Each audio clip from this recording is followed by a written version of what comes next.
સખત ગરમીના દિવસોમાંથી આપ અત્યારે પસાર થઈ રહ્યા છો ત્યારે વિસ્મય ફોરમ આપ સર્વની સુખાકારી અને આપનું સારું સ્વાસ્થ્ય રહે એવી ખૂબ ખૂબ શુભકામના પાઠવે છે.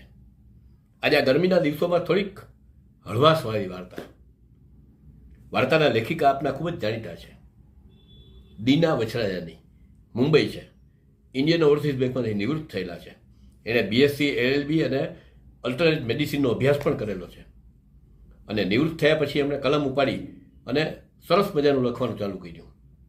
અનેક મેગેઝિનોમાં એની વાર્તાઓ તો છપાય જ છે, પણ સાથે સાથે એક નાગર મંજુસા નામના મેગેઝિનમાં એ 10 વર્ષથી તંત્રી તરીકે સેવા આપે છે. એમની 2 નવલકથા પણ બહાર પડી ચૂકી છે. તો આજે એમની એક હળવી વાર્તા આપ એમની શુભેચ્છા અને ઋણ સ્વીકાર સાથે સાદર. ત્રીજી બા. આ વાર્તા માર્ચ જ્યોતિ કળશના અંકમાં પુરસ્કૃત થયેલી છે. તો સાદર. ત્રીજી બા. પાછલા ઓરડામાંથી આવતા અને ના અવાજો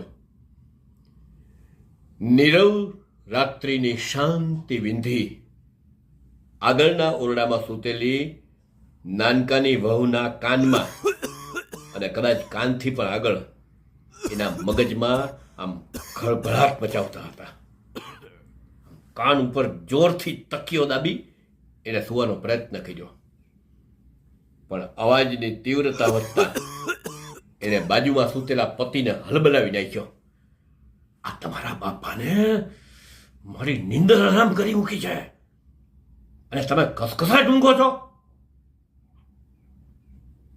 હવે આનાથી કંઈક છુટકારો મળે એવું કંઈક કરો. આ નાનકો એટલે આ ખોખો કરતા પેલા કાનજી બાપાનો નાનકડો દીકરો ડોલર. આમ ઉઠી તો ગયો, પણ એને એના આમ બહુ ઉપર ખૂબ ગુસ્સો આવ્યો. પણ એમ થયું કે આ કટાણાનો સમય જોઈને કંઈ જવાબ આપવો એના કરતાં એ પડખું ફરીને સૂઈ ગયો. હજી 4 મહિના પહેલાં જ આ જ બાઈ એની પાછળ પડી હતી અને એના અહીં બાપાના ઘરમાં રહેવા માટે એને ઘસડીને અહીં લઈ આવી હતી અને કહ્યું હતું કે માંદા અને એકલા રહેતા બાપાની સેવા કરવાની આપણી તો ફરજ છે. કાનજી બાપા આ વર્ષોથી આમ સાવ કડેધડે હતા. ડોલર અને એની પત્નીના એ બંને તો લગ્નના 2-3 વર્ષમાં જ જુદા રહેવા ચાલ્યા ગયા હતા. એમનો મોટો એટલે કે આગલા ઘરનો પુત્ર એ કોલેજ કરવા અમદાવાદ ગયેલો અને પછી ત્યાં જ સેટલ થઈ ગયેલો. હવે તો ગામનો એ લગભગ રસ્તો જ ભૂલી ગયેલો અને પત્ની હતા ત્યાં સુધી તો જિંદગી બહુ આમ સરસ, હજી મોટું મજાનું ઘર, સરસ મજાનું પેન્શન આવે અને બચતતા પૈસા પણ સારા એવા હતા. એટલે વર્ષે 2 વાર જાત્રા કરે, આમ પંચમાજીને બેસે, ટોળ ટપ્પા મળે અને સમય મજાનો નીકળતો. પણ એમની 65 વર્ષની ઉંમરે એમના પત્ની મૃત્યુ પામ્યા. પછી પણ પોતાને રાંધતા આવડતું હતું એટલે આમ કોઈ અડચણ નથી. આમ બધું સમૂહ સૂત્ર હતું. આખો દિવસે આમ બીડીયુના ધુમાડા કાઢ્યા કરે અને સમય ઉઠતો જાય. પણ 1 વર્ષ પહેલાં આ શરૂ થયેલી શ્વાસની બીમારીએ કાનજી બાપા સાવ પથારીવશ થઈ ગયા. ભાડાના ઘરમાં રહેતા નાનકા અને એની પત્નીને પોતાના ઘરનું ઘર ધરાવતા બીમાર બાપાની સેવા યાદ આવી. જોકે અત્યારે લાચાર દેખાતા કાનજી બાપા આમ તો જમાનાના ખાધેલ હતા. એણે એની પત્નીની હાજરીમાં જ વિલ બનાવેલું કે મારી સાર સંભાળ રાખે એ તો જ નાના પુત્રને આ ઘર જાય. હવે સેવાના નામે બંને બાપાની સાથે રહેવા તો આવી ગયા. એકવાર ખીચડી બનાવી દેતા અને બાકી ડોક્ટરે લખેલી દવાઓનો ઢગલો ખડકી દેતા. જિંદગીભર ભજીયા અને ગાંઠિયા ખાનારા કાનજી બાપા ને આ ખીચડી ગળે ઉતરતી નહીં અને દવાને તો હાથે અડાડતા નહીં ને પરિણામે ધીમે ધીમે એની તબિયત કથળતી ગઈ અને સાવ પથારીવશ થઈ ગયા. આ નાનકોને એની વહુ તો હવે એના છુટકારાના દિવસો ગણતા હતા. અચાનક ક્યાંકથી ખો ખોના અવાજની વચમાં કાનજી બાપા લવારીએ ચડી ગયા અને એમાં રહીને એક જ નામ આવતું હતું, એ કમળા, કોઈ મારી કમળાને બોલાવો, મારે એની માફી માંગવી છે. આ સાંભળી નાની વહુ છણકો કરતા બોલી, આ વળી કઈ બલા? ત્યારે નાનાએ સમજાયું કે જો કમળા એટલે મારી પહેલી બા, બાપાની પહેલી પત્ની, એટલે આ મોટાની સગીમાં. કહે છે કે બાપા ને એની માના ત્રાસથી એ તો ઘણા વર્ષોથી ઘર છોડીને ભાગી જ ગયેલી. હવે કોઈના સગડ મળતા નથી એટલે બાપાએ મારી બા સાથે લગ્ન કર્યા. બાપાની આ કમળાની લવારીનો વધતી જ જતી હતી. કોઈ શુભચિંતકે સલાહ આપી કે ભાઈ બાપાનો જીવ કમળામાં અટકેલો છે, એને શોધી લાવો એટલે એને જોતા જ બાપાનો છુટકારો થઈ જાય. હવે આ કમળાબાને ક્યાં શોધવા? મોટાને કદાચ ખબર હોય, પણ એમાં એને વચ્ચે ન નખાયો તો ઓલી વ્હીલની માંધી મુઠ્ઠી ખુલી જાય. એટલે નાનકાનો જીગરજાન મિત્ર જ આમાં કામ આવ્યો. આ બાપા અત્યારે કાંઈ પૂરું જોવા સાંભળવા માટે કાંઈ સ્થિતિમાં છે નહીં.